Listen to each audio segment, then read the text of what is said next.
Waterfall, the CCW podcast. Hello and welcome to Waterfall. It's the water saving podcast brought to you by CCW. That's the Consumer Council for Water.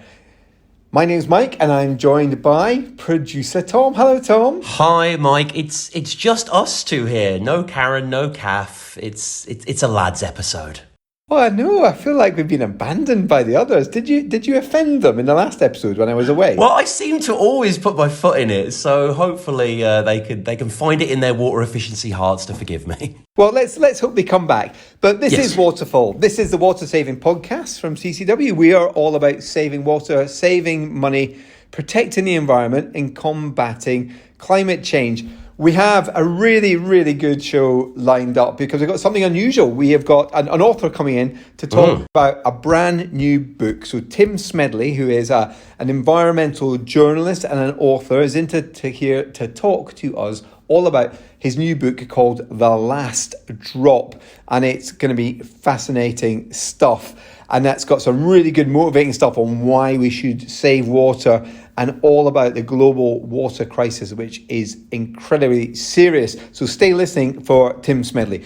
But before we start, I think, Tom, you need to reveal how our very first episode of our new podcast, Droughtcast, which is all about droughts, gives you the latest drought news. So very serious, very different from us. How did it go and what's the reaction been? The reaction's been really good, I must say, from the off, Mike. We've only got the one episode out, but, we often check the charts. We're often keen to see how we're being listened to, how we're being engaged with. And we've been on the natural sciences chart, the science chart. I think we've ranked about 24, 25, Mike. I think we've got as high as 15, Tom, because you don't check it every hour of every day like I do.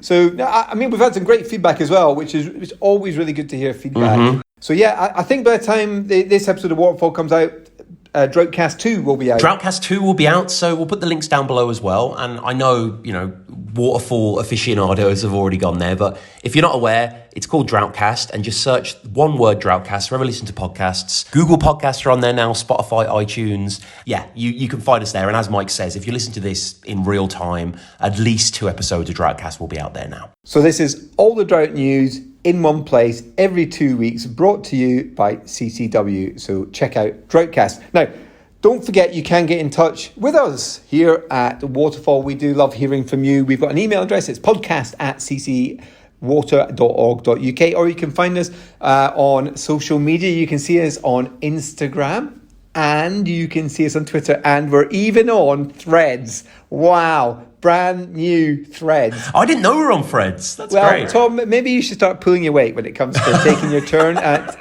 These episodes wouldn't come out without me, Mike. So yeah, we're on Threads. Do check us out there. Yeah. All you have to do is search for Waterfall Podcast and you will find us. So please do get in touch. We absolutely love hearing from you. But as I said, we've got a great episode lined up today, all about the global water crisis. So it's time to bring on the guest. What would you like Waterfall to cover next? Send your water-saving topics to podcast@ccwater.org.uk. So it's an absolute great pleasure to welcome Tim Smedley to Waterfall. Tim, hello.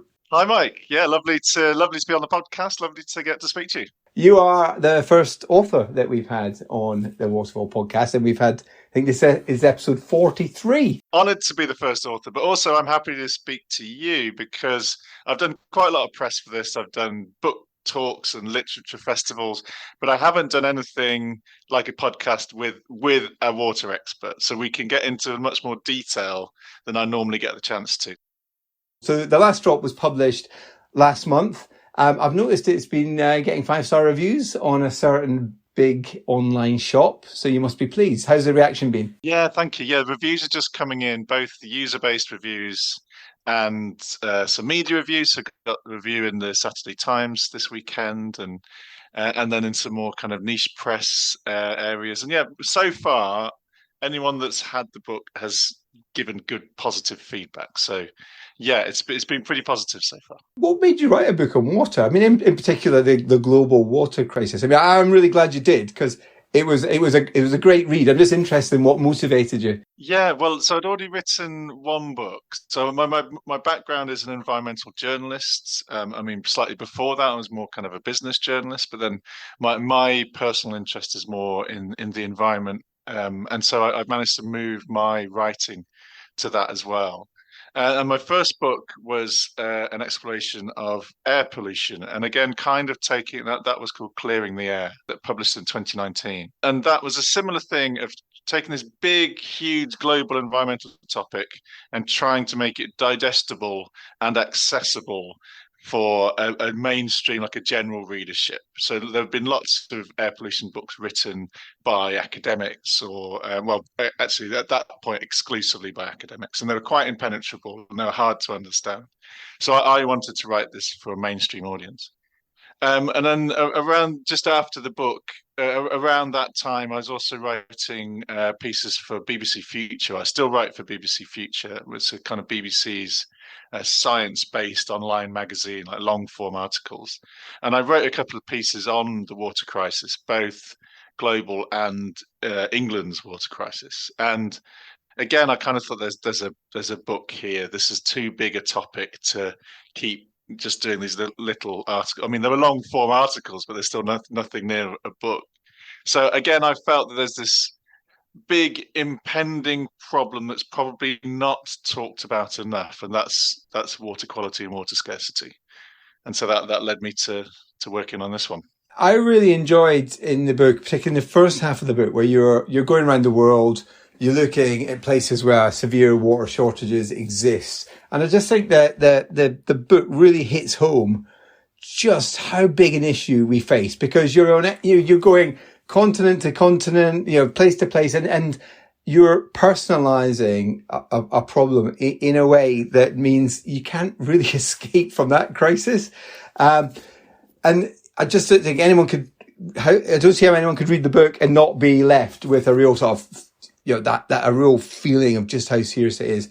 So of all the places that you visited, what shocked you the most in terms of the water situation and the mismanagement that's out there? What's most obviously shocking is a country such as Jordan, which has a really intense water crisis and very little in terms of water supply and water storage coming in.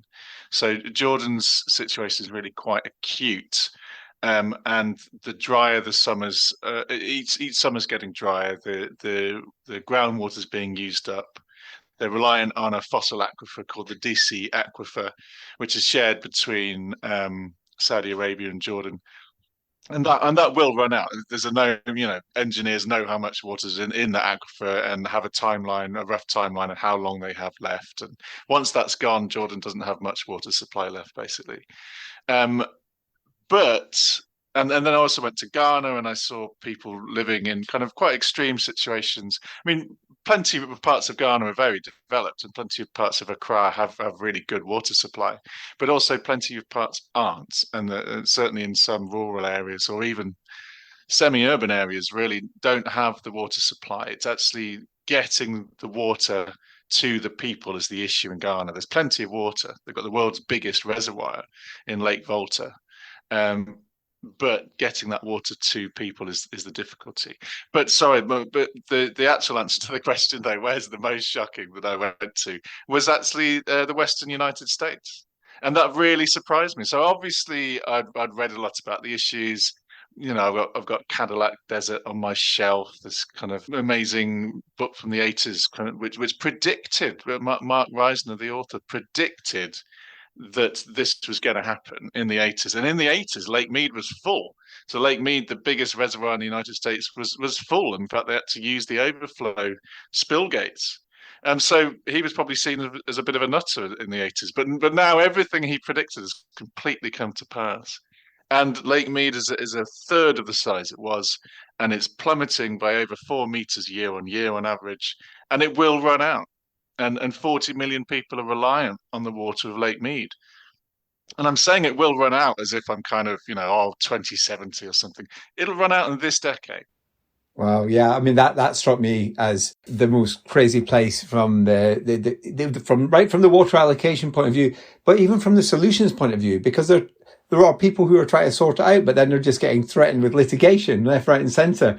And it feels like you're trying to sort out a long-term problem, but you're being just prevented at every turn by the threat of legal action, which just seemed bizarre to me, or more short-term solutions like desal, and I learned this in your book, actually, Tim. I wasn't aware of the groundwater that's under the sea, which essentially is, again, learning from your book was, it's like drilling for oil, but you're drilling for water under the sea. Again, it felt like, wow, there's another short-term solution of a source of water that will then potentially just run out after a few years. And one of the things that I thought you did well to balance was getting that kind of balance right between painting the picture of the seriousness of the situation and also trying to look for solutions and try and keep that kind of optimism there, which I think was good, because you could be left quite depressed if you just read the first half of the book. So you do talk a lot about solutions. Now, as solutions go, you have a dislike for desalination, which you unpack in the book, and you call it the last resort type of solution. I had a little smile on my face as I was reading that bit, because at the time in the book you're calling it the last resort, and then in the UK, particularly in England, we seem to be turning to desal as the solution to the current issues we face closer to home. What do you make of that approach? Because I think it's Southwest Water are proposing some desalination plants to get over their issues in Devon and Cornwall that they have right now. Yeah. So, how long have we got? Desal. I mean, it often comes up in solution conversations, and especially if I'm giving a book talk or so on, it'll always be asked about, because there is a general belief, perhaps, that desalination is there and quite easy, and we can just desalinate seawater. So why don't we get on and do that? The two things are true about desalination simultaneously. One is it's incredibly energy intensive and environmentally destructive. And the second one is, but it's here and it's here to stay. And it's a reality that we will need to factor in to water supply. So the first one, yes, energy intensive. So you need an awful lot of energy from electricity to power a desalination plant to the extent of desalinating seawater. So a country such as Israel has essentially solved its water problem through desalinations. And this is quite a modern story. So Israel only built its first desalination plant in, I think it was the year 2000. It might even be more recent, like 2001, 2002. They now have 30 large desalination plants, and it produces about 85% of the country's water needs. But Israel is a wealthy nation. It is a small nation. It has a long coastline running its entire length. So those things are what you need in order to solve your water problem through desalination. Not many countries tick all those three boxes. So therefore, it's already less of an option. So neighbouring Jordan that I went to see, the situation is so dire now that they are having to build a major desalination plant. But Jordan's only got a tiny sliver of coastline at the top of the Red Sea, and that's far away from the major cities and very much downhill from the major cities. So Jordan would have to pump uphill a couple of 100 kilometers desalinated water at huge cost. And most likely, I mean, I even had a former water minister tell me that it will be effectively unaffordable. So again, these two things could be true simultaneously. Enjoying the show? Please consider leaving a 5-star rating on iTunes and Spotify. I am interested in water savings and personal water use. Obviously, that's one of the main themes of the Waterfall podcast, actually, is hefty savings can be made by tweaking your own personal habits. And actually, it's not about big sacrifices. And we think there's quite a lot of misinformation there that saving water is about somehow radically changing your lifestyle. It's not. It's about just making a few small choices here and there that actually aren't even big sacrifices. It did feel to me that personal choices didn't feature as heavily as I expected in your book. I was surprised by, I can't remember her name, the lady who went a year on 15 litres of water per day and then did a theatre production about it.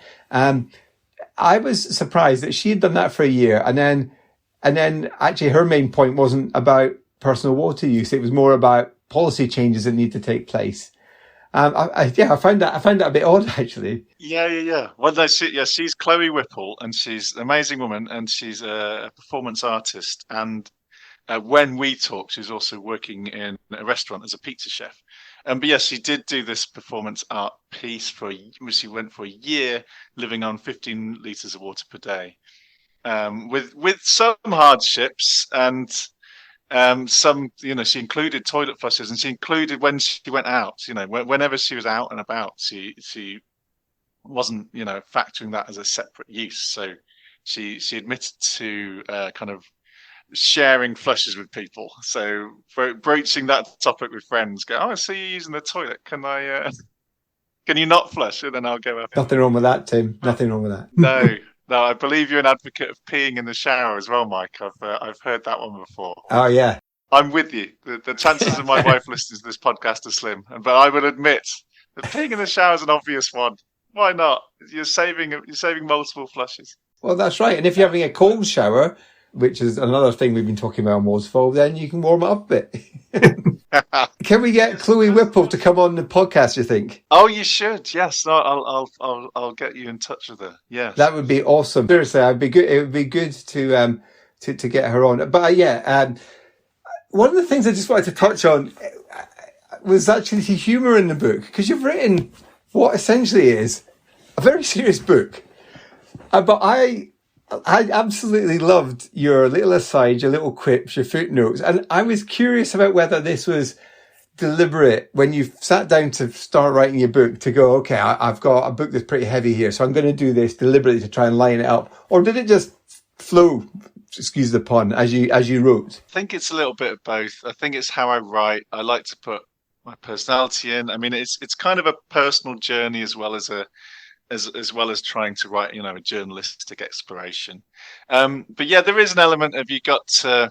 I mean, I don't think I undercut any genuinely serious points. I think I just take the moments when I can to, I don't know, lighten things, because it can be a hard, depressing topic. Although we do move, I think, towards finding the solutions there in terms of it's restoring nature. Essentially, is the big story of the book. And back to personal use, I guess when I started the book, I was expecting to write a book that was a lot about personal use. I was expecting to be writing a lot about the flush rates of toilets, and I do get into some of that. But actually, I just found that the bigger picture story was about the need to restore nature and the over-reliance and the on overly engineered grey engineering, that actually we need to move more towards blue and green engineering. But the personal water use, I mean, part of the impetus for the book was because I got this water bill from Thames Water that revealed that we had this really high water use, that our household of 4 was using the water of a household of 6. And I was really surprised by that. But Thames Water no longer print that on the bottom of bills. So this is kind of a behavioural nudge strategy at the bottom of bills to say, oh, hey, by the way, you're using a bit more than average. They don't do that anymore. So they've got a book out of it. They probably could have changed lots of other behaviours if they'd have carried that on. But all I still get is just this quarterly water bill that's fairly impenetrable. And it's only because I now care about this that I occasionally get the calculator out and work out what my per person water usage is in the house. But it is important. And I did get my water use down by loads, by over half, just through really simple measures. So fitting some aerators on the shower head and on the taps and installing another water butt. That was about it. I mean, actually, our dishwasher went bust during the first lockdown, I think it was, which is terrible timing. But so I just found the lowest water use model. Oh, we have the same dishwasher. That's the other thing I learned from the book. We share the same dishwasher. It's very clever. It saves the final rinse the final rinse from the wash is saved in a little tank, and then it's used as the first rinse of the next wash. Oh, no, I didn't know that. Weirdly, I've contacted Bosch twice about can you tell me how this dishwasher uses such little water? And they didn't want to do an interview. I have no idea why. Wow, that's weird. But that's how it saves quite a lot of water, because you don't need clean water pristine water to do your first rinse of your dirty dishes. No, well, that makes a lot of sense. So yeah, well, our dishwasher uses 6.5 litres for a whole wash cycle. So just those are the tweaks I made. I think that was about it. And I went down from 160 litres per person in the house average to now I checked before this call because I knew it would probably come up. Now we're on to 97 litres per person. And last year we were on 66. I can send you the bills to prove it. I couldn't believe it. And it might be too big a topic to open up, but also then you get onto the cost of water. And there is a serious question over whether we charge enough for water. It's a really difficult conversation to have, especially with the cost of living crisis, especially with how much the water companies have taken from us, essentially, in terms of becoming so debt laden, and now conversations about nationalisation. But still, £1.50 for a cubic metre of water, which is about my Thames water cost. So 1.5 pence for a litre of clean water is probably too cheap. And people will only care about water use ultimately because of the cost in their bills. So I'm not necessarily advocating raising bills and raising the cost of water. I think there's clever things such as tiered pricing tariffs that should be considered that would actually make water bills cheaper for low users and vulnerable users, but much more expensive for high water users. I think that's pretty common in water scarce countries, and we probably now need to accept the fact that we're a water scarce country and should do something similar. But yeah, pricing is an important part of this conversation. Yeah, and you do touch on that in the book, and the good news is there are moves afoot to trial innovative tariffs that have a cheaper block, or I think at least one company's thinking about a free block, which I like because that helps with the whole water affordability aspect. And if people are struggling, you've got a free block, which is like your kind of bare minimum needs block. And then actually, I think that could really help. But these are still at the trial stage, and there's still plenty to go at, and there's certainly nowhere near concluding on that. But I think you're right, and there's a good discussion in that in the book, because I don't think the answer is just make it more expensive for everyone in a unilateral sense, because then you just make an affordability issue worse. And with millions of households struggling to pay their water bill, and bear in mind it's the cheapest utility. I mean, that's a pretty shocking statistic that, just upping the bill for everyone wouldn't actually be that clever. So I do think we can work it out though, but, and the sector can find a way through it to have tariffs that actually help with people who struggle with the bill, plus send the right signals to encourage people to use less water. Yeah, I fully agree. And then when you look at graphs of water use, most of us use well below this 150 litre average. There's a long tail of very high end users that use crazy amounts of water. Most of us are well below 150 litres. So we can actually make water bills cheaper for most, but just much more expensive for the people that are filling their swimming pools like Rishi Sunak.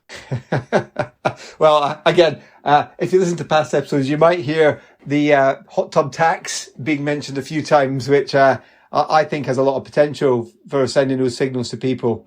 And you could naturally extend that to a swimming pool tax too.